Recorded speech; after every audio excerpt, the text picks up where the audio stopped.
1889 ஆண்டு செப்டம்பர் மாதம் 3ஆம் தேதி பஞ்சாப் மாநிலத்தில் உள்ள ராம்பூர் என்ற இடத்தில் சீக்கிய மார்க்கத்தைச் சேர்ந்த பெற்றாருக்கு மகனாக பிறந்தவர்தான் சாது சுந்தர் சிங். அவருடைய தாயார் தன்னுடைய மார்க்கத்தில் மிகவும் பக்தி நிறைந்தவராயிருந்து தன்னுடைய மகனும் அம்மார்க்கத்தில் ஒரு பக்தியுள்ள சாதுவாக மாற வேண்டுமென்று விரும்பினார். சிறு வயதிலிருந்தே சுந்தர் இந்து மார்க்கத்தின் புனித நூல்களை, முக்கியமாக பகவத்கீதையை ஆழ்ந்து படிக்க ஆரம்பித்தார்.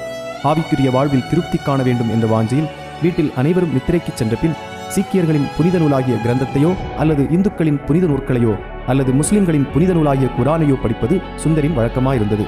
ஒரு கிராமத்து மிஷன் பள்ளிக்கூடத்தில் படித்துக் கொண்டிருந்த சுந்தருக்கு அங்குதான் முதலாக கிறிஸ்தவ மார்க்கத்தோடு தொடர்பு ஏற்பட்டது.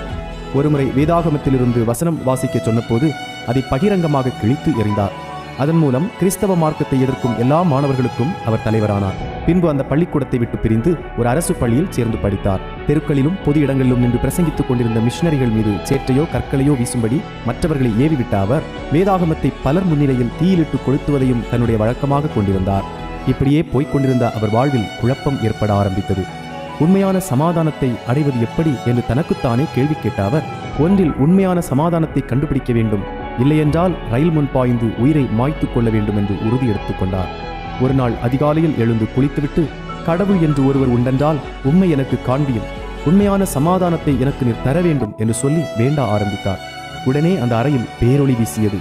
அந்த ஒளியின் நடுவில் ஆணிகளால் அடிக்கப்பட்ட அடையாளங்களுடன் கூடிய கரத்தை காண்பித்து, நீ ஏன் என்னை துன்பப்படுத்துகிறாய், நான் உன்னுடைய இரட்சகர் என்று சொன்ன இயேசுவின் சாயலை சுந்தர் தரிசித்தார்.